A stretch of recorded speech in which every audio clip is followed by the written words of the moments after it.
Okay, we are live now again at the Morning Leadership podcast. It's really amazing to be doing this once again.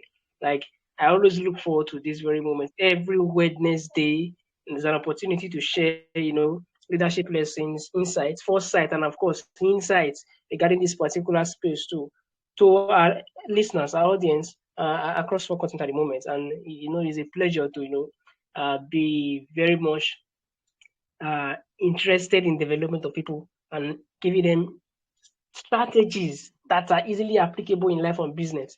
And I think I'm even more excited about the fact that we have you, Mr. Ibrahim, to tonight on to today's episode of the Money Leadership. Thank you so much for agreeing to be with us tonight. I do not take it for granted. Despite your tight schedule, you showed up. Thank you so much. So, good evening once again. And how are you doing? I hope you had a very good day, and I hope you are doing fine.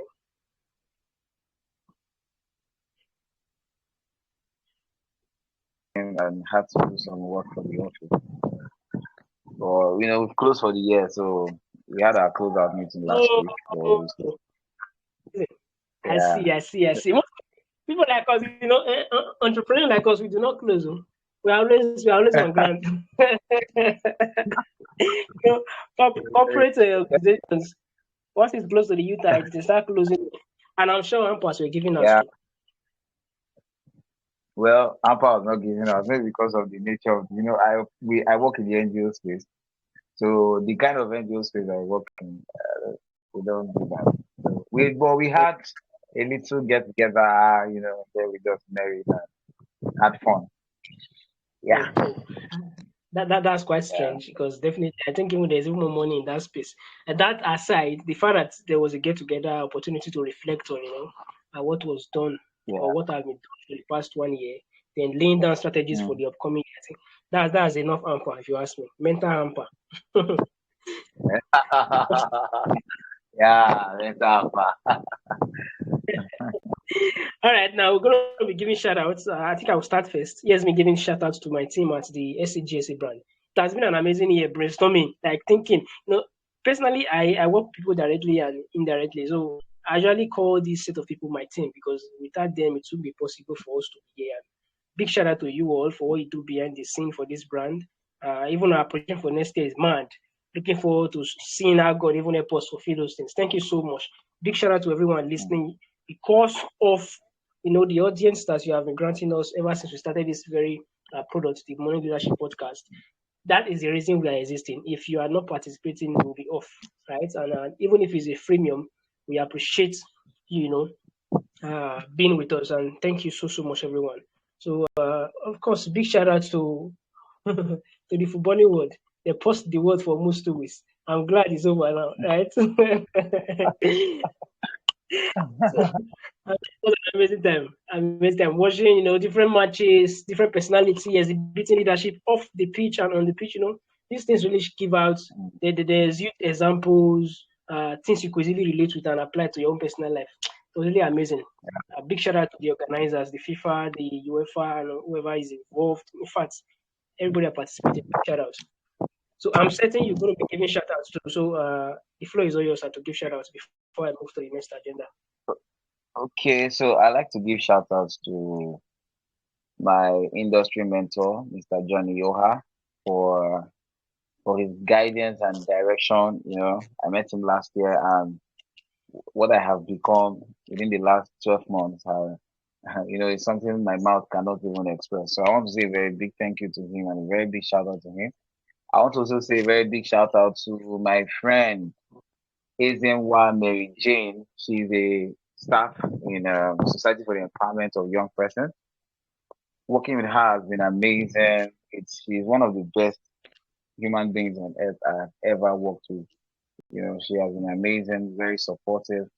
And then I want to say a very big shout out to another friend of mine, Efe Jennifer. She's a core member in Anambra State. I want to appreciate her for her support, her words of encouragement, and her push as well. So thank you very much. I think these are the people I want to give shout out to. That's gratitude. Thank you so much. I think gratitude is one of the very first steps in leadership. If you are not grateful, you cannot. I don't think there will be progress. Never, And you just never. did that. Thank you. Thank you Ever. very much. Thank you very much. So I'll quickly rush for the announcement and disclaimers now. So everybody listening, this is an education-based podcast, just like every of our other two podcasts, right? They are freemiums. They are free. You don't have to pay to access them. It's available on YouTube, on Spotify, Anchor, Apple Music, Amazon Music. You can access it across all audio platforms on the YouTube too. So it's free. But meanwhile, I have to let you know, just like the money market and the money business, the money leadership podcast is an education-based podcast, right? So it's you have to carry out your due diligence. Whatever you learn from the podcast, it is a responsibility to do your research and before you run with whatever you learn. Because I cannot ascertain, neither can the team ascertain how you put what you learn to use, all right? So we are not to be held liable for any damage that will occur. So it is your duty, like I have said before, I will repeat again, to carry out due diligence before running with whatever you learn here. It is an education-based podcast, all right? So that being said, that's a disclaimer as well. So let me just go ahead and introduce the podcast. The Money Leadership Podcast is, I think, it's the most recent of all podcasts. Started with the money business, formerly called the BBT, now the money market before the money leadership, and it has been doing very well. Basically, the reason we started was to look for ways to empower people to lead in their life and their business. Whether they have money, they don't have money, or they don't even need money, whatever category you find yourself, we decided to start this very education-based podcast so you can have insights and lessons to run with every week. So we basically do reviews for the every week, and it's an opportunity for you to get lessons, practice, and get results. Okay, that not forgetting to do your research anyway.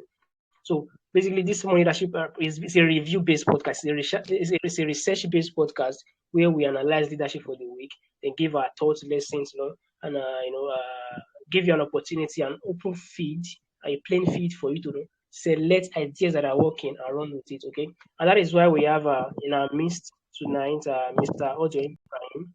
I'll be going ahead to read his profile so you have an idea of the person we have on ground tonight. We do not host any happy. It's either you are doing well on the field or not. If you're not doing well, we don't want to do anything with you. Okay, so Mr. Odion Ibrahim is a really, really amazing person. I've met him. I think I've been close pals for, if I'm not mistaken, 4 to 5 years, right? Yes, 4 to 5 years. 5 years now. 5 years. 2017. My goodness, that's longevity. Longevity. I, I do not take it for granted, sir. I do not take it for granted. Yeah. Okay, so Mr. Ibrahim Odion is a growth and expansion catalyst and an achievement-driven professional with outstanding track records of driving corporate and personal development. Right, he is fondly called Mr. Capacity because of his exceptional competence in delivering high-quality deliverables in the most excellent way possible. He is a progressive thinking individual with unique competencies in program coordination, project management, monitoring and evaluation, reports and documentation, facilitation, training, coaching, process and system engineering, strategic planning, high profile networking, leadership, and teamwork, among others, in addition to having a strong commitment towards productivity and excellent performance. All right. He's the founder of Pneuma Career Hub, a business outfit he founded to thoroughly equip job seekers with needed knowledge and soft skills that will help them build a successful career, right? In addition, he is an expert in writing professional, job worthy, and interview winning CVs. That's curriculum vital. He has written about 2,000 CVs with over 95% success rate. That is an amazing, amazing, like an amazing bar. So high bar. All right, Mr. Ibrahim Odion holds a Bachelor of Agricultural degrees in Animal Science from the prestigious University of Benin, Edo State, and he is the Leadership Champions Awardee from the one of the foremost leadership institution in Africa, as the African Center for Leadership, Strategy and Development, as well as an inducted member of the Ignite Startup 2022 Hall of Fame. Hallelujah. Wow. Also, he won the Best Graduating Student Award in Leadership, Entrepreneurship, and Development as lead training program organized by the same institution, that's the African Center for Leadership, Strategy, and Development, in partnership with Ignite Startups. Ladies and gentlemen, give it up for Mr. Ibrahim Odion. Wow, what an amazing professor. Thank you so much once again, for showing up tonight. I understand how tight your schedule is, and I do not take the privilege for granted. And I'm very certain we're going to learn so much from you tonight. And Uh, so we're going to be handing over to you immediately now. So basically, sir, what is basically your leadership lessons for the week? The floor is all yours.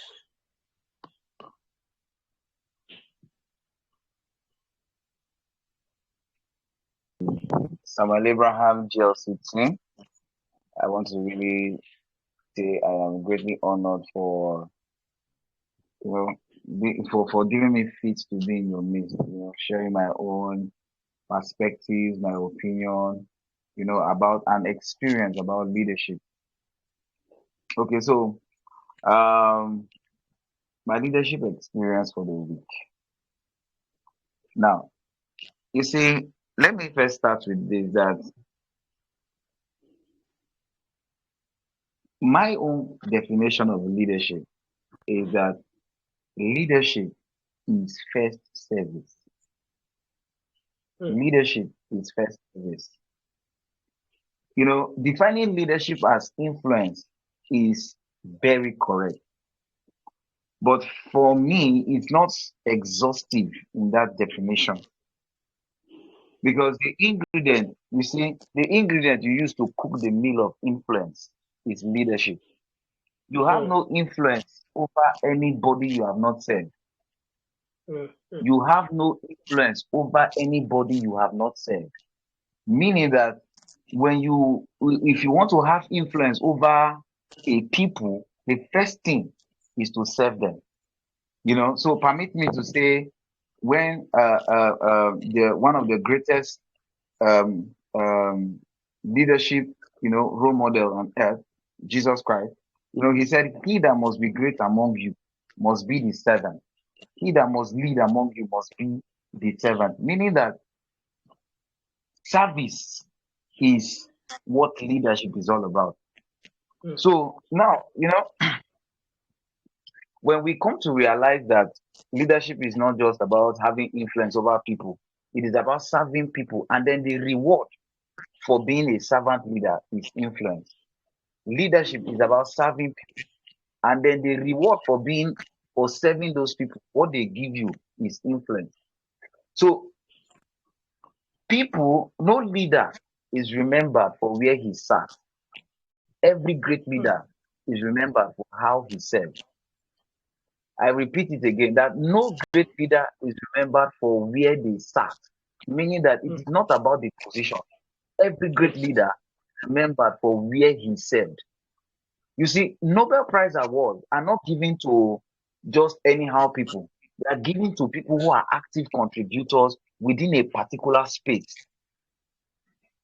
So when you want to give, when you say this person has influence as far as this place is concerned, this field of economics, this field of uh, uh, uh, climate change, this field of science is concerned, that person must have served. That person must have become an active contributor towards the growth and development of that particular industry. So that's what leadership. So when we begin to have this, deeper understanding of what leadership is, we begin to realize that no, we're actually called to serve people. So um, recently, something happened, in an organization where I work. Now, okay, this happened last week Friday when we were doing our closeout. So we had it was not called appraisal. It was just a normal meeting. So we came together and then people were just talking and talking and there was this um thing that happened. It didn't really go well for a particular person, in the a particular staff. It was, when they just started with, using, they were not even appreciating what the guy was doing. So the guy felt very bad. So 2 days later, the head of the organization, she reached out to him and called him and said, "When will you be free? I'd like to speak with you." When we were having that conversation, when she spoke with him, they had a very long conversation for over an hour. They were talking. She was listening to the guy, listening to his pain, trying to understand why uh, people, because there was an impression that was already created about the guy in the office. So that he was not doing things well, anything these were not really true because the guy was doing well in his own regard, but because certain persons did not really, maybe for some personal reasons, they were not comfortable with the way he was doing his own thing.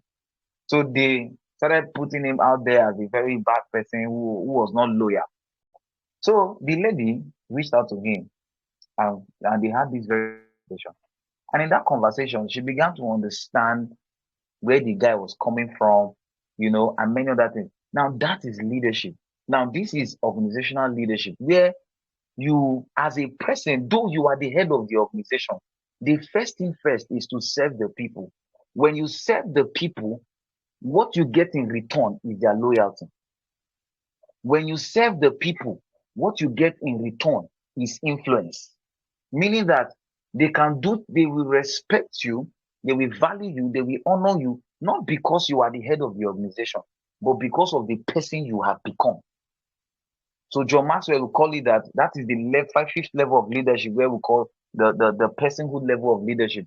Where people follow you because of who you have become, not because you are holding a position. So when she reached out to the guy, the guy was sharing with me, and he said that what she did, that single act of honor, that he was committed to her for life, as far as the organization is concerned. That she has won his loyalty, she has won his respect, she has won his commitment. Why? Because she chose, sadly speaking and respectfully so, many of the business leaders we have in Africa, they usually feel that, okay, being bossy, that you win loyalty of your employees through enforcing it. No, but we must come to realize that loyalty is not something that is enforced. Loyalty is something that is aimed. People can fake loyalty. As a leader, people can fake loyalty. When people cannot challenge honorably, with emphasis on honorably challenge what you are saying. Everything they say is yes, sir, yes, sir, yes, ma, yes, ma. You will have a bunch of people who are feigning loyalty. They are not truly loyal to you. If they have an opportunity to tell you how they feel about your style of leadership, you will be amazed. So usually, when you are in that position of leadership, from this experience I just shared last week, when she spoke with the guy, she was able to speak to the guy and prime in good feelings. The guy felt good. The guy felt that, okay, when the guy was speaking to me, he said that um, he that the organization, the way they spoke with him, he didn't like it, and you know, so he thought that when she said she wants to talk to him, she felt okay. She wanted to come and add fire to the already, she wanted to come and add fuel to the already existing, heat or fire, you know, and when they started the conversation, she was just talking. She was listening to understand the guy's perspective as to why do you do what you do. Nobody cares about you until you first care about them. So as a leader, nobody cares about your organization. No staff cares about your organization until they know you first care for them. They can never be loyal. You will never have their influence until they first know you care for them. So you see, if you are a boss, they can only feign loyalty. Okay, good morning, good afternoon, ma, good afternoon, sir. When you are there, they try to be collected, calm. But the moment you are out of that place, they say all manner of things about you. They try to just spoil whatever thing that you have labored to put as a business or as an organization. Why? Because they are not themselves. They are not themselves. You don't understand how they feel. Everything about you is strictly, have you done this? Have you been able to meet up with this time frame? Have you written this report? Have you? We must begin to, grow beyond um, trying to impose on people, and rather, try to influence them by serving them, one, and two, by loving them, by serving them and by loving them. So my leadership experience for the week has been on that particular thing that happened in that organization, you know. So that's it for me, so that I don't, as we go, I'll say a lot more, you know. And that was very insightful. Thank you for that. So basically, your leadership lessons from this, angle you came from and the story you shared is more of like, service, service as in Yes, service. If I'm right, yes, thank you so exactly. much. Thank you so much.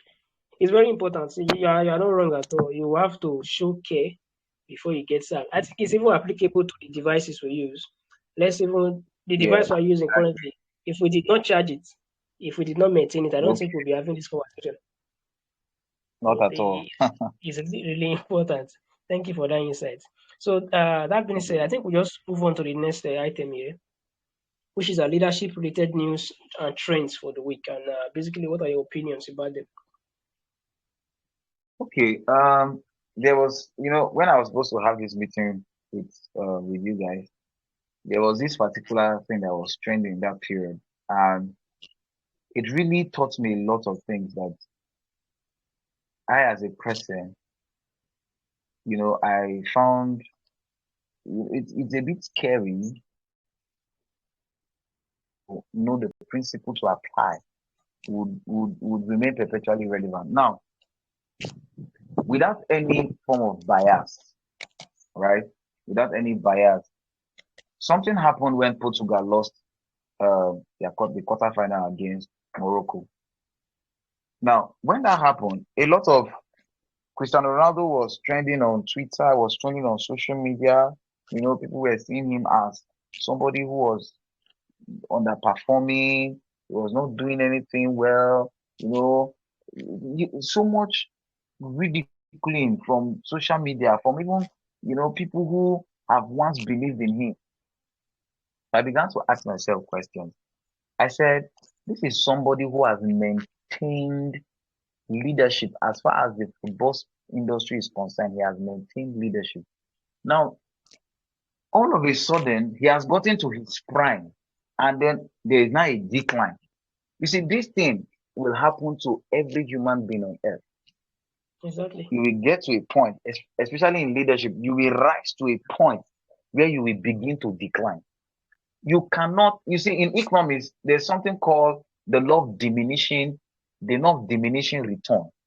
Mm-hmm. That law, let me just paraphrase it, that an additional unit you add into production will not increase the total production. What it will only do is to keep diminishing. There is a point it will get to in the graph that no matter, even if you are adding an additional unit of production, it will just be bringing in. You will not be getting the output you desire. You will be having decline. So that's what happened to that guy. I felt so bad. In fact, I had to write a content on it. Like, what's really happening? Why would everybody just feel that this guy that we have been celebrating for the past 15 years, and all of a sudden, we just see him as somebody who is a mediocre? Then I began to say to myself that as you rise, there is something we call transgenerational relevance. How can a leader begin to build transgenerational relevance? Because you will rise to a point where you begin to plateau, where you begin to decline. But what will keep you relevant over time, that even when you are not alive, your voice still speaks?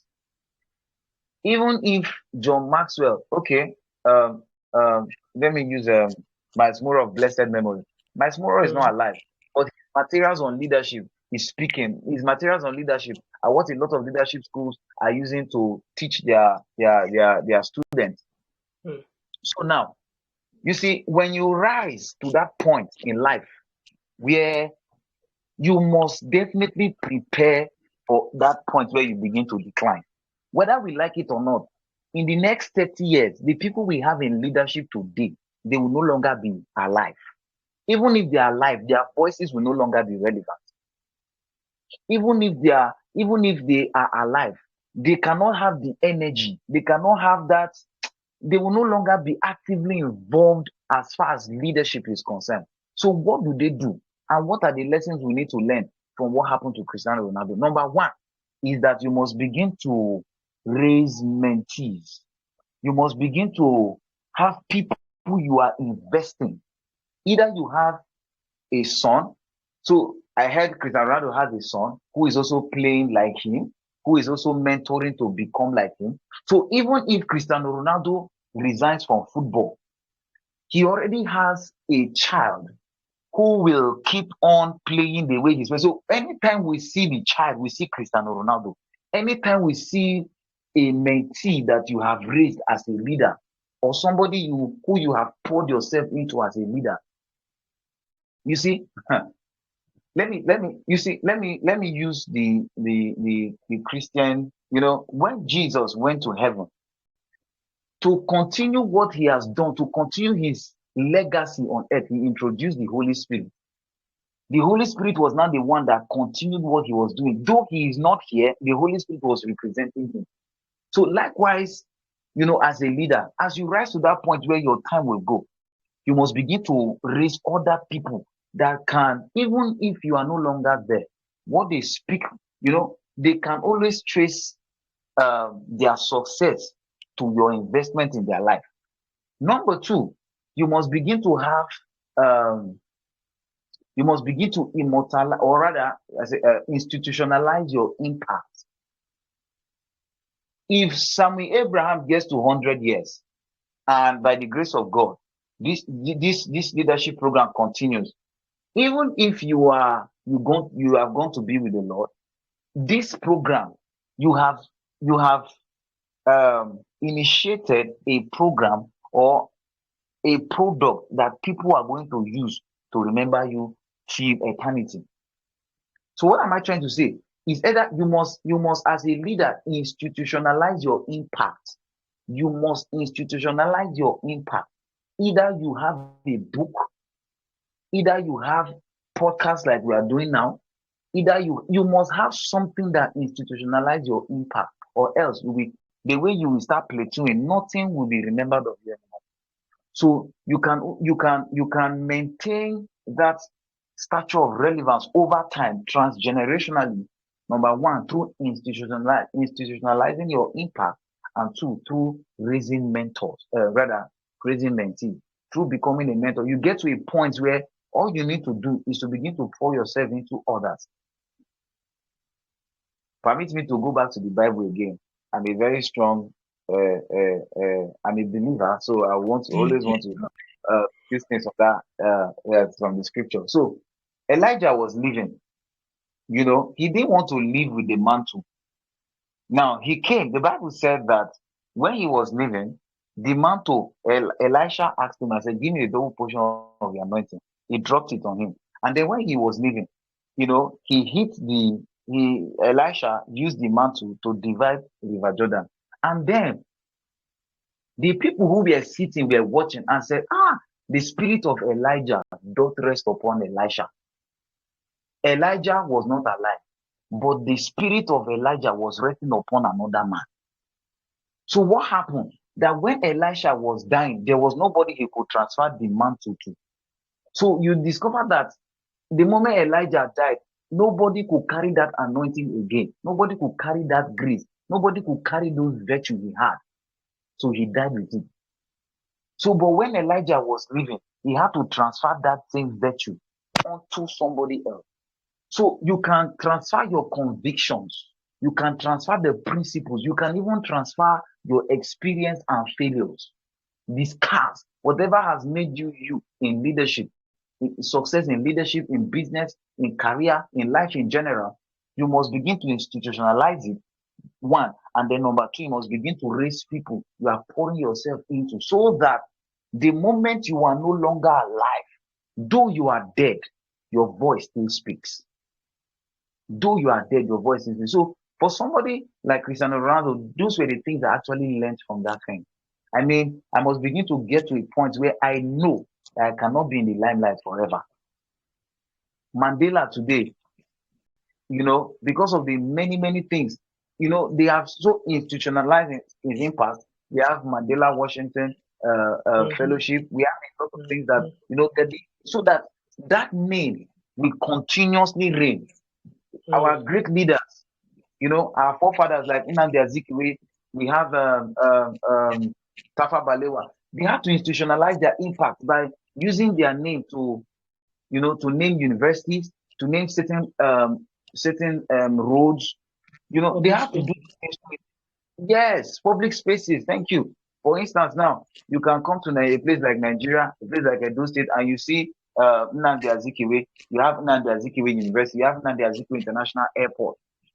These are Mm, things that were intentionally done to institutionalize their impact, or else that is how the way their voice as they died, that's how you will never hear them again. So we must mm, get to that point in leadership where you realize that you will never be in the limelight forever. So Jesus Christ knew he was not going to be in the limelight forever. And then when he left, he said, I'm going to send you another person that will continue this legacy that I have kept. mm. All right. So those were my lessons from, what happened in the world of football and all that. Thank Thank you you so so much. much. No, that insight is amazing. Like honestly, it's more of like a different module. A leadership module, like a course. I'll be giving us, I'll be giving us value back to back. Wow, God, interesting, interesting. Judging from your profile, you are someone that is highly very vast in this field, and I think I shouldn't be surprised anyway. But these are just actionable, actionable key points that can be easily Yeah. practiced, easily relatable. You don't have to, crack your head to understand. And that is why I'm very excited. Thank you so much. So I think that will take us to the next item on the list here now. So personally for you, I'll just rush the three questions together so you can answer accordingly. Okay. So judging from the individual or brand perspective, depending on your leaning, which of these particular, should I say constituent now, do you consider as the best leadership performer for the week?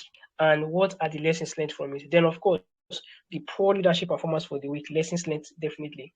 And how do you think it is possible, the possibility of those that perform poorly to bounce back, while those that perform very well, the possibility of them remaining at top? So basically, these are just the last three options, and I wanted to group them together so you can answer at once. I hope that's fine. Okay, that's fine. That's fine. All Okay. right, sir. So the So floor is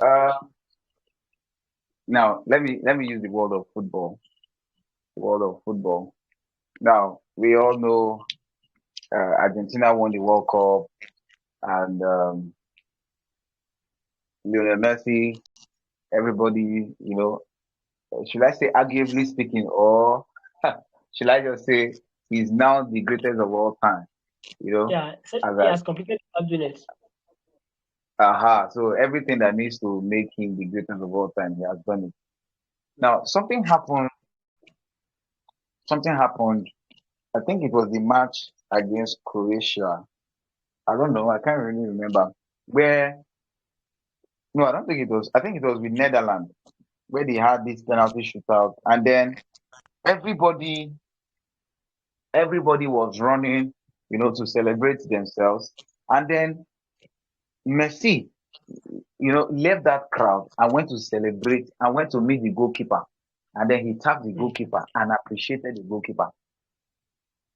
That for me is leadership.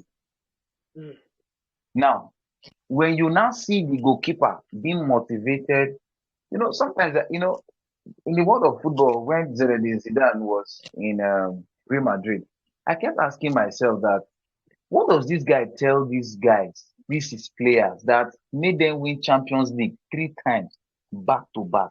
What does he tell exactly. them in that room? And we saw that the moment he left, there was a vacuum. Mm, That club that performed, they have to even bring him back again. So what does he tell these guys in the field of play? What does he tell them in that dressing room? You see, there are things we must come to understand that leadership, when you have people you are leading, you must learn to prime good feelings. mm, There are three things that makes you a very good leader. Number one is that you must have the head. Number two, you must have the heart. Number three, you must have the gut. mm, The function of the head is to help you to conceptualize and to analyze. mm, The function of the head is to help you become visionary, to conceptualize and to analyze. The function of the heart is to help you to empathize and to have compassion unto others. Meaning that you are able to empathize, mean you're able to put yourself and to feel what other people are feeling. And then compassionate is that you're able to feel what they are feeling and then you take action to help them. So when you have the heart and then you have the guts, this guts means that you're able to make tough decisions even when you know that you have to step upon toes. But you see, the chiefest for me here is having the heart, your ability to understand that the greatest psychological need of every man is the need for that man to feel loved, valued, and appreciated. That every human being to influence them easily, to help to make them, give you their loyalty. You see, I keep emphasizing on this thing called loyalty because loyalty is the most expensive, in my own opinion, the most expensive commodity on earth. As far as the world of man is concerned, loyalty is the most expensive commodity, and it is so difficult to get. People don't just give you their loyalty. People are looking for people who are loyal, but they do not really know what to do to make them loyal. So most times what they do is to enforce it instead of going to that point where they can aim it. So you cannot aim it until you are that leader who empathize with people. You must feel what they are feeling. You must understand that the fundamental psychological need of every human being on earth is that need for them to feel loved, valued, and appreciated. So now you are a leader, and then everybody is running to go and celebrate themselves, and then you come and look at it and say, no, that the reason why we succeeded in this thing we are doing is because of this goalkeeper. That if this goalkeeper was not focused, if this goalkeeper was not alert, we would have lost most of the goals. He would have not been able to catch some of the penalties that our opponent played. So the first thing is that see what he did. He ran to the goalkeeper and said, thank you so much. You are the reason why we are this. I don't know what he said, but I'm just trying to imagine what he said. Oh, thank you so much. We would have been able to qualify for the semi-finals without your input. That gratitude you give them, you show them gratitude. Most times people just feel that, okay, you don't need to, it is the subordinate that should be talking to the boss and appreciating them. But no, most times it is always good that you as a subordinate, as the leader of your organization, you reach out to your boss, send them a note of appreciation, focus on their strength, let them know how all you achieved this year was a product of their sacrifice of time, resources, and energy. That if they are not giving all they had into the business, into the organization, we will not be able to achieve what we achieved this year. So you send them a note of appreciation, appreciating all that they did. With this, you are able to perform so well in leadership. So sometimes you wonder, okay, Messi on the field of play. Now look at this, the France final. Messi was playing. If you look at the whole thing, he was very calm and collected. Even though at some points he was afraid, but it was not expressive. He did not express it that he was afraid. They just still believe that something can happen. They were scoring, they won 2-0. First half, almost towards 25 or 35 minutes towards the end of the game, France came up 2-2, and then France came 3-2. All of a sudden, even Di Maria, we were already seeing that he was afraid. All of a sudden, leadership, he was very calm. So even in the midst of chaos, he was very calm. If you look at what he had to do, how the ball came and how he was able to just make a way, created that chance, and then the third goal entered. That was just a product of leadership. That though they were very much afraid that we've lost this game, there's no how we are going to win this game. But that guy just came up, and with that calm spirit, he was not afraid. He was just keep playing the ball. So as a leader, no matter how the challenges you are seeing, you have perceived, you must always be calm in every situation. You must not make decisions out of your emotions.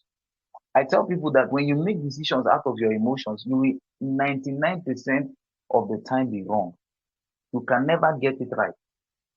You don't make decisions when you are overly excited, and you don't make decisions when you are sad.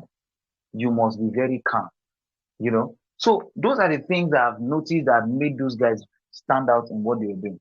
Now, you see, when it comes to people who have not really performed so well, and so I'm going to bring this to an experience that happened, you know, um, in an organization where I was told about some certain things. So there's this guy who heads programs, and he heads programs, and then there's something he does, you know. He leads based on his emotions, respectfully speaking. You know, he leads based on his emotions. He's not really this type that, you know, try to want to. He just say things the way he tell you. This is how I talk. I don't please. I don't try to want to paint it. I just say the way it is in my mouth, and I don't care how you feel. You know. So they were doing this project. There was this project they were working on, and then this guy, there's this way he tries to um, tell this person that, oh, you are very good in what you are doing when you do well. Now, the moment you do not do well, he does not even look at the things you have not done, you have done well. He just lashes you and tells you that, calls you all manner of names, make you feel so bad. I don't know if you understand. Now, most times, a lot of things went wrong in the project, not because the guys were not competent, but because the leader who was leading the team didn't know how to prime good feelings. He didn't know how to focus on their strength, on the strength of each team member. You know, I said something before that when you as a leader of an organization, you are doing a performance appraisal. In fact, I like to say organization should call it performance appraisal and appreciation meeting. So when you do that, you have psychologically prepared them to know that what we are coming to get here, what we are coming is that when we come for this meeting, we are coming to be appreciated. We are not coming to be judged. We are not coming to be condemned for what we did. We are coming to be appreciated. So the guy does not even look at the things you have done well. He looks at he looks at if you make a mistake, he looks at all the things, all the mistakes you have ever done, and then he used that to just make you feel so bad. And at the end of the day, the place becomes psychologically unsafe to allow the to attract the best, retain the best, and make the best unleash their best. So when you have not, you see, with that, we created that psychologically unsafe environment where instead of him reframing the mistakes and saying, okay, you made this mistake on this, and well, it's fine. How do we begin to do damage control? And then you begin to ask questions as a leader. Okay, what happened? You are not really your best. What happened? You have been doing so well, but all of a sudden I noticed that you have not been doing so well. Would you want to share? You know, and then the person, as a leader, the person begin to share with you. It could just be that the person is having psychological issues, mental health issues, maybe family issues, emotional breakdown, and so many things like that. You know, and then you are able to now relate and help the person, you know, that yes, you can be this safe haven, you can be this shoulder they can always lean on when they have challenges. You see, so a lot of things went on in that project. Why? Because the leader did not know how to prime good feeling, did not know how to recognize individual strength of his team members, and then leverage on it to make the team perform so well in the project they were carrying out. So when a lot of things went AYR, you know, and then they were doing appraisal, saw the mistakes, all the errors that they made, but it was too late to correct so many things because, you know, the why those things would have been corrected, you know, from the onset, not because they happen, not because the team they don't have competent staff, but because of leadership.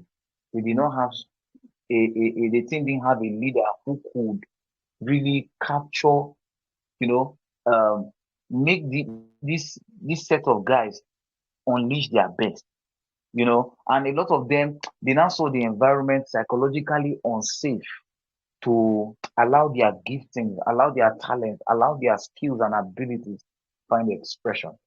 All right. So these for me are some of the things I have observed this few and then things I've experienced um 2 weeks ago and even last week. I hope I've answered it. I don't know what the third question if you can reiterate. No, I think basically you answered all questions because you made Oh, reference to brands that did well, why they didn't do well, brands or individuals that didn't do well, why they didn't do well. And of course, oh, you made reference to how they can the possibility of them bouncing back and remaining there. So I think I'll just draw yeah, one. I think I have a particular statement to make from what you have said. Fantastic opinion, as in honestly speaking, hot takes. So as this serious hot takes. Like I don't even understand. Is it inferiority complex or lack of training itself that make C-suite executives, like C-suite executives, they employ yeah. people for the skill sets and their expertise, only to start teaching them what to do. Like, does it even make any sense? Why did you employ them at first if you do not trust their delivery? I don't know if you understand what I'm saying. So I'm just trying to draw I didn't inference get from that the. question. Okay, I said I was trying to draw inference from I lost you at the some point. opinion you shared. Can you hear me? Please let me know if you can hear me. Hello, Mr. Sam. I can hear you. Can you hear me? Yes, I can hear you now. I lost you at some point. Okay, okay. So I was trying to draw inference from your very fantastic points that you shared regarding those individuals and brands that didn't really perform well with regards to how they were leading their team, and of course the results that we saw, inevitable result of failures. And those things are inevitable because if you don't do the right thing, you don't even get the right results.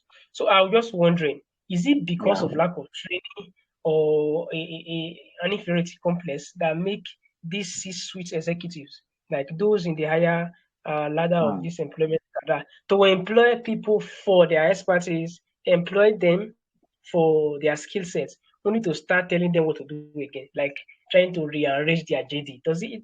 I don't know. Why do they even do that? Because at the end of the day, I'm going to lead the whole brand astray. I don't know if I'm making sense. Hmm.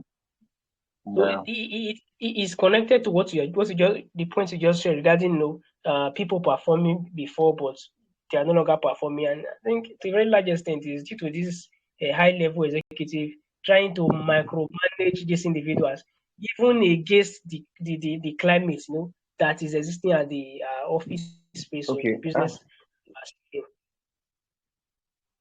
You were saying something. Okay. Now you see, you see, sadly speaking, and respectfully so, many C-level executives, they, you have people under you. It all boils down to this leadership issue that many Hmm. of them want to be served. They don't want to serve. Oh, That's why I started interesting. my conversation with leadership has nothing. It has, yes, influence is the reward for being a servant leader. Hmm. Influence is the reward for being a servant leader. Influence is like a meal. What the ingredient you use to cook that meal is called Hmm. service. Hmm. But you see, many of the business, especially those in Africa, you will notice that a boss will come to the office, time for resuming the office is by 8. The boss will resume by 10. And Hmm. then he feels that nobody can talk to him. But the truth is that your subordinates are watching you as that Of leader. course. The day they will come by 10 o'clock or by 11 o'clock, you have no right to tell them that moral right. You don't have that moral right to tell them that.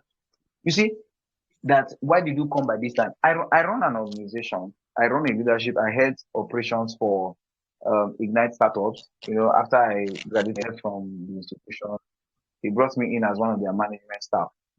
Now we usually have our program. Our classes starts by 8 o'clock in the morning every last Saturday of the month.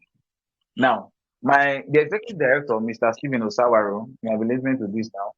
You know, once I leave my house as early as 7 o'clock. I will order for a boat ride. and I will make sure I get to that class by latest 7:45, because I cannot, as a leader, tell people to come by 8 and I say I am the leader, and then I will come and I will not be coming to class by 8:30 or even 8:10. If I come to class by 8:10, I must apologize. It can't even Exactly. happen. I can't even come to class by 8:10. I can't even come to class by 1 minute past 8. This thing happens in our educational sector, in our families. What we have in Nigeria, or in Nigeria and Africa by extension, we have most boss leaders. They are not leaders. These people need to be trained on leadership. They lack the skills, they lack the knowledge that makes you an effective leader.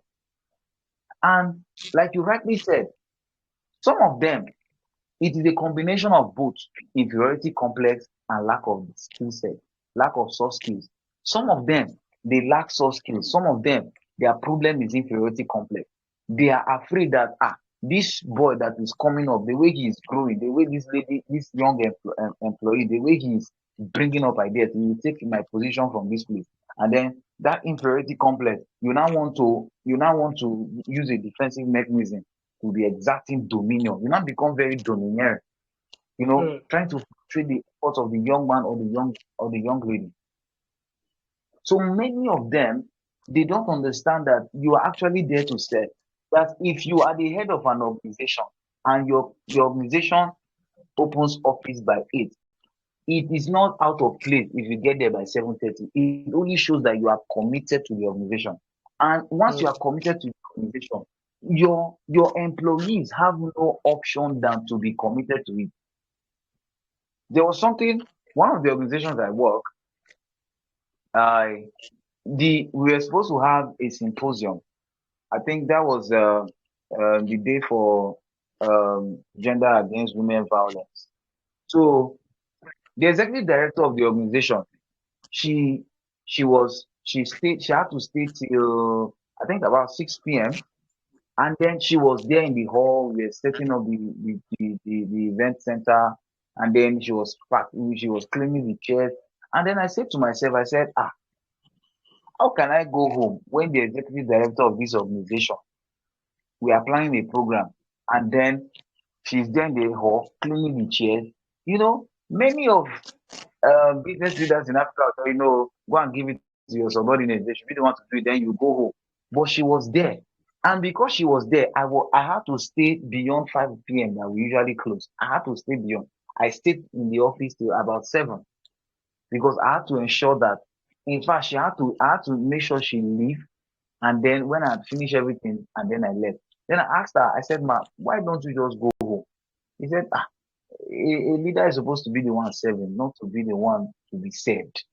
And I said, mm, wow, this is so powerful. So a lot of them do not really realize that they ought to serve and not to be served. So you see them underperforming, and then they try to put the blame on the younger executives.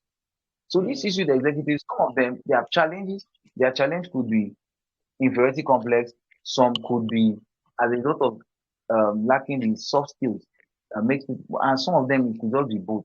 But primarily, the issue is that they lack soft skills. That's why Harvard Business Review did a research and discovered that that organizations now, when they want to employ C-level executives, they focus on their soft skills. They focus on their soft skills, empathy, team building, team leadership. mm, You must mm. be able to, like I said, many of them, they just feel you are supposed to be the one telling them thank you. How can people work for you and you expect them to tell you thank you because you are paying them salary? Of course, they're supposed to appreciate you, but at the same time, the organization will not be where it is today without their input. Without that, yes, yes. Do, do you know what it means that an organization? I told somebody, I said, why would somebody work in KPMG, places like all these multinationals? Do you know why? Because there is job satisfaction. Those organizations, to a very large extent, they've created a psychologically safe environment because they do a lot of research. They do a lot of behavioral, they study a lot of human behavior, a lot of human psychology. So you see a lot of people, want to work in those kind of organizations. Because why? They've created an atmosphere that attracts the best, retain the best, and make the best unleash their best. So, but those organizations, there was one I saw on LinkedIn where one of the staff from KPMG, I think he resigned after 40 years of working with them. And then I commented, I said, the only thing that would have made this man stay here for 40, you can't tell me that there was no better offers. What would have made this man stay here for 40 years is the culture of the organization. The Yes. organizational culture would have been very suitable to host this man, host his talent, host his abilities for this number of years, for decades, only to one organization. That's what we call staff loyalty. That much more than employing a staff, you must grow to that point, create a climate for that organization or in that organization that will make the staff loyal to the organization. But if you, as a leader of an organization, work starts by 8, you are coming there by 10 o'clock. When you do not have any, maybe you didn't go for a meeting or anything, you just sit at home and say, I have people working for me. You are not loyal to that organization. And you don't expect your staff to be loyal. You don't expect, because the organization is not loyal to them and they cannot in turn reciprocate that loyalty. So many a time is because they lack soft skills. They lack the skills for leadership. They don't know how to build a team. You cannot bring somebody who knows how to generate ideas easily and somebody who knows how to market. You bring both of them together, and then they don't just know how to blend people together and get Yes. the yes. So most like that's why they fail in leadership. They just feel, okay, employ somebody you don't even know. Like something happened recently in one organization I also happened to work in. They employed somebody, and then the person is more of, he has strength in a particular area. They employed him to do something he doesn't have the skills and strength for. And then when the guy was not doing so well, they were blaming him for underperforming. You cannot judge him. When there's Yes. cause and effect, there's cause and effect. When He applies to every system. yes, you get. So you cannot blame him for underperforming because it's not his area of strength. You cannot be forcing a fish to climb a tree when in its design, it was not designed to climb a tree. You can, so in the HR space, we say it is easier to hire a squirrel to climb a tree than to hire a fish to climb a tree. Meaning that thing we must we must see that it is something. You have the skills, you have the competencies, you love this job. So if you are a journalist, they tell you part of your hobbies that you love to travel, you love to read, you love to write. I mean, if you love these things, this job should be very easy for you. So meaning that you will just be getting paid for doing what you love. So I cannot now, when you discover that if you lead such a person, that leader will not struggle to get results. But when you lead somebody who does not love reading, and then you bring the person and say, come and become a journalist, you will struggle. Not because the person is not good, but because it is not in the design of that person. So as leaders, we must be able to spot talent. We must be able to spot talent and say, this person has strength in this area. This person has strength. This one has strength in marketing. This one has strength in knowing how to administrate. This person knows how to generate ideas. So if this person who knows how to generate ideas, now he doesn't know how to put structure and system in place, then he partners with somebody. We bring them together in a team that has somebody who knows how to build systems and structure, who know how to administrate. Then we now have somebody who knows how to administrate, but he might not really know how to sell. Then there's somebody who knows how to sell, but does not know how to administrate and does not know how to really generate the idea. Then we bring that person and say, you generate the idea, you put structure and system to the business, and then you are helping us to sell the idea. Are you seeing that these three people together, if you lead that team, exactly. When you lead that team as a leader, you will not struggle. All you need to do is to just tell them, guys, this is what we want to do for the year, and then go and sleep. Those guys will take it up. Because why? They have found their niche, they have found their place, and know that this is my area of strength, and I'm staying there. So most of these C-level executives, they especially the ones, I don't want to believe it's so in other advanced nations, but the ones we have in Africa and the ones we have particularly in Nigeria, they are always they always sit there and just expect to be served. They have no intention to serve anybody. You are the one that will greet. There was something I think I saw a post, and I think it was Apple, Steve Jobs. I don't know, I can't remember. But he said a lady came late to work, and then he asked her, why did you come late to work?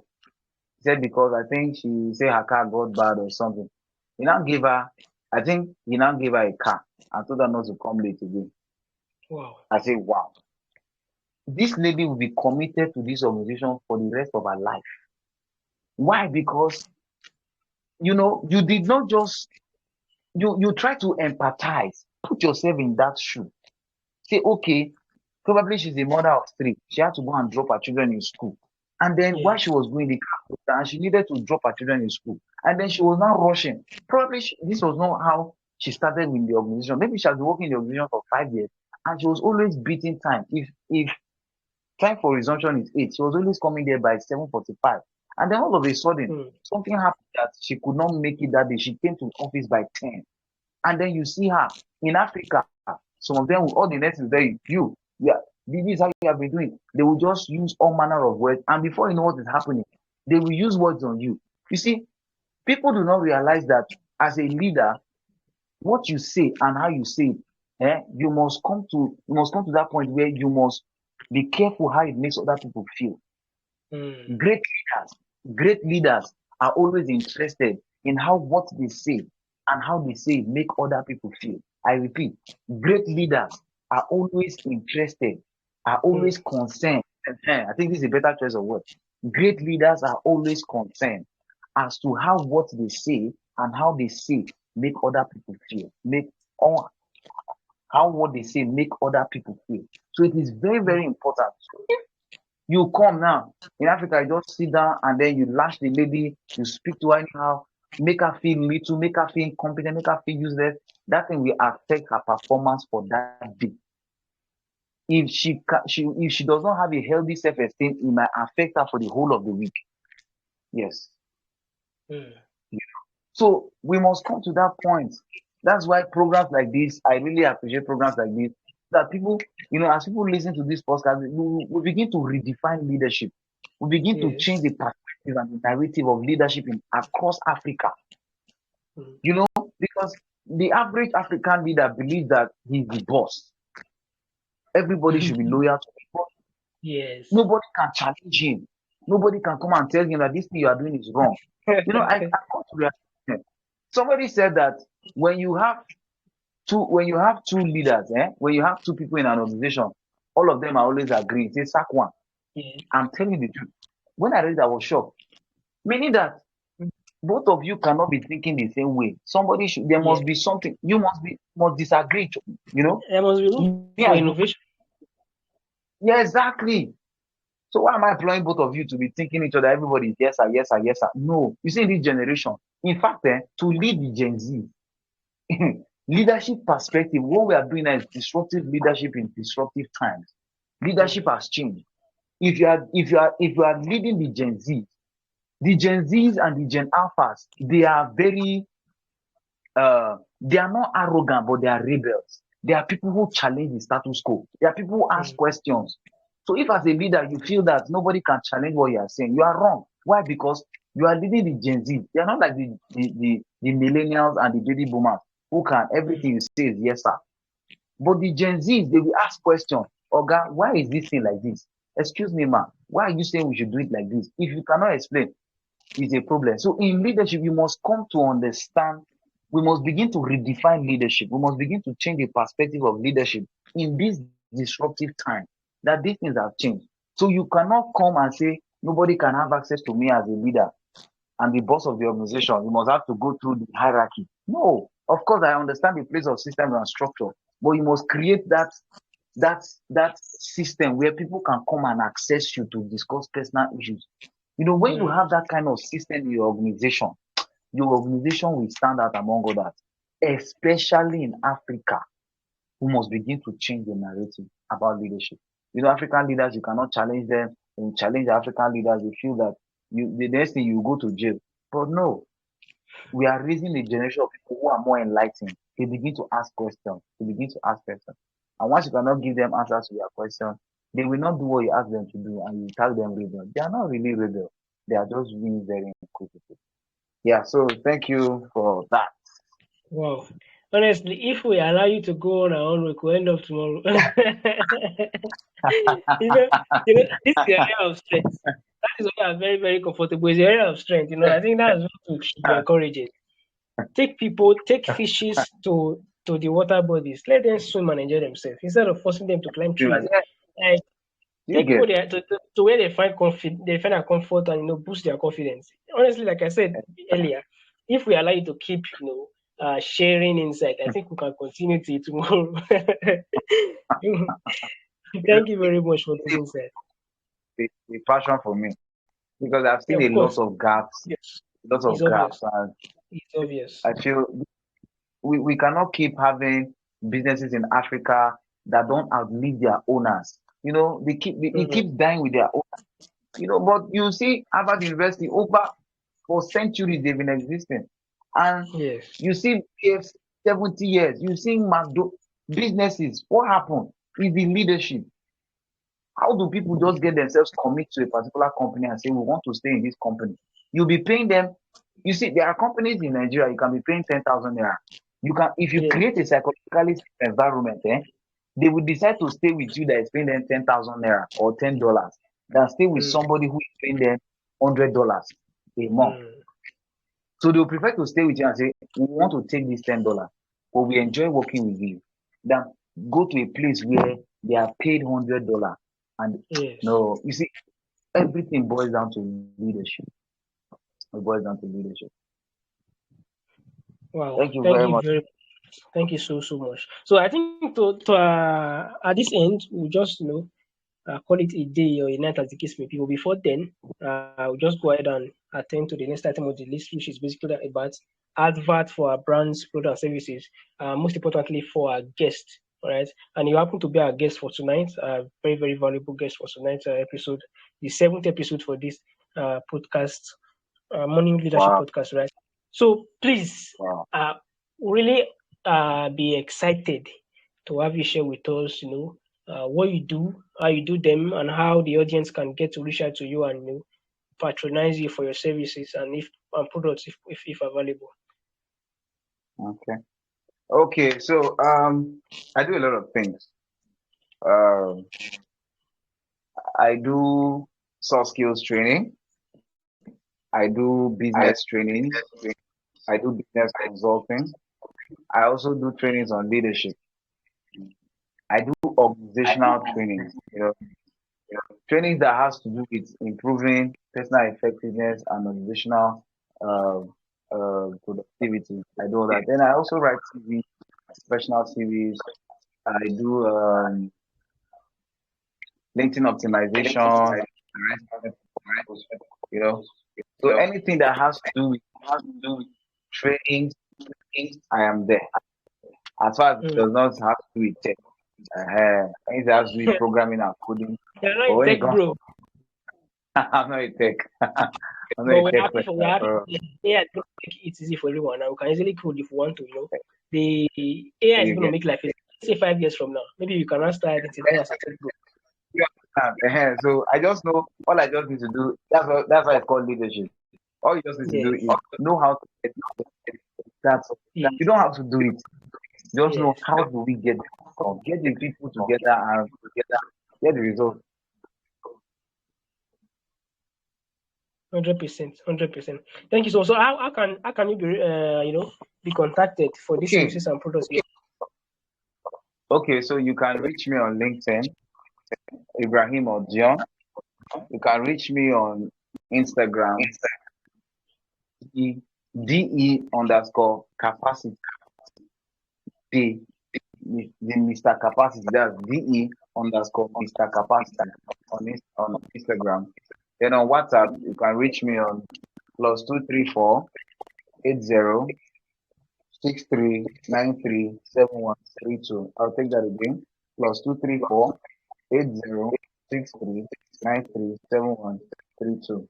On Facebook too, you can reach me on Odion Ibrahim. Yeah, I just see that I post a lot of content on leadership, on personal effectiveness, organizational productivity, and all that. And also on my WhatsApp Thank status too, I do a lot of that. I do a lot of coaching and Yes, I'm a mentoring. beneficiary of that. I follow up with that.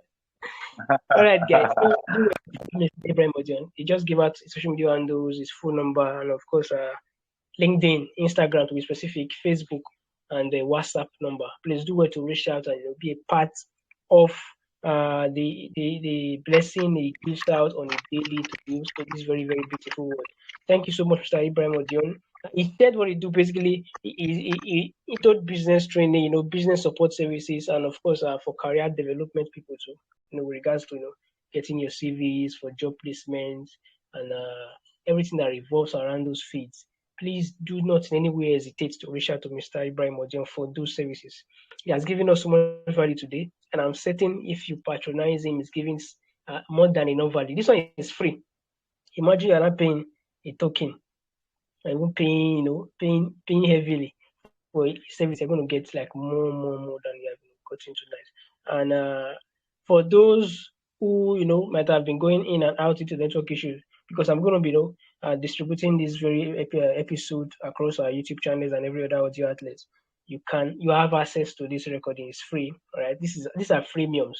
Is a giveaway from us to you, right? The premiums you will see them, but for now, enjoy the freemiums. They are very very solid freemiums. So that being said, I think I'll just quickly go through what we do at SAGLC.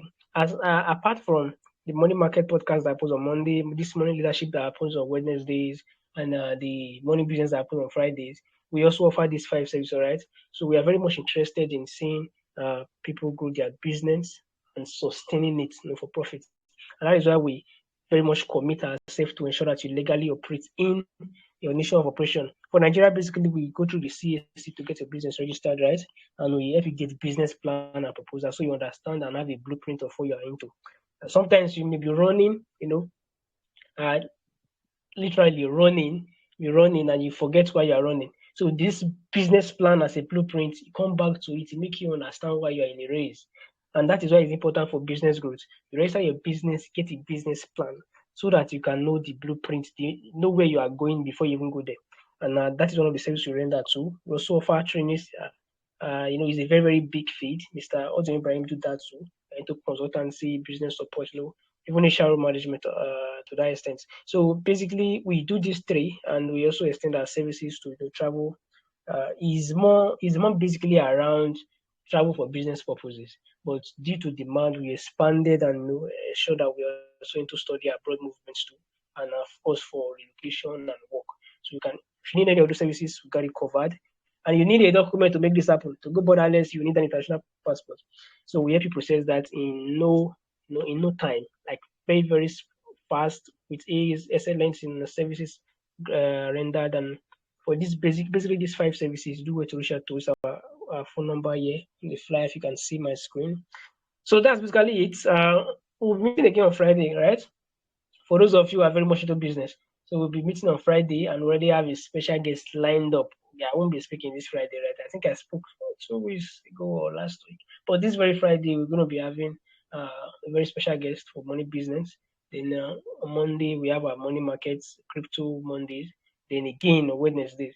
It's the festive period, but we don't go on break on this kind of things. This information are very timely. This weekly weekly insight is necessary for growth in person and in business, in life and family too.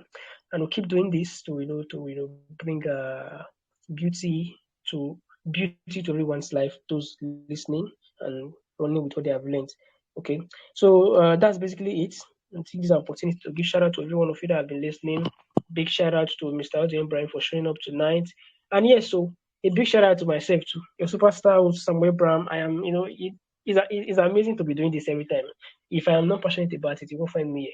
So I'm giving myself a big shout out for always turning up, and big shout out to my team. Thank you so much, Mr. Ibrahim. I don't know if you like to still give shout out to people from your end, please. If you want to, please go ahead before call it a night. Okay, so once again, I would like to give, yeah, a shout out to my friend Ibrahim Odion. Yeah, say a very big shout out to Mr. Longcat, the state coordinator for Cooper Project, and give a very big shout out to the Chief Innovation Officer of Genius Hub, Mrs. Ispineme White. Thank you very Interesting. much. Amazing. Thank you so much. Big shout out to you all. Thank you so much for supporting Mr. Ibrahim.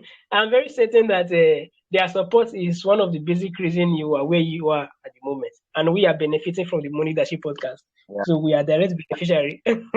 So big shout out to them. Big shout out to them. All right. You were saying something, sir? Yeah. Okay. Okay. I No, think you no, were no, saying no, no. something. All right, guys. See you on Friday and next week, Monday and Wednesday. It's good night from my end. See you for now. Do not forget to subscribe, right? On our YouTube channels. Do not forget to subscribe, click the like button, share, and of course, turn on the notification by just tapping the bell so you know you get informed when every update drops. All right. So until Friday and next week too. See you. Bye for now.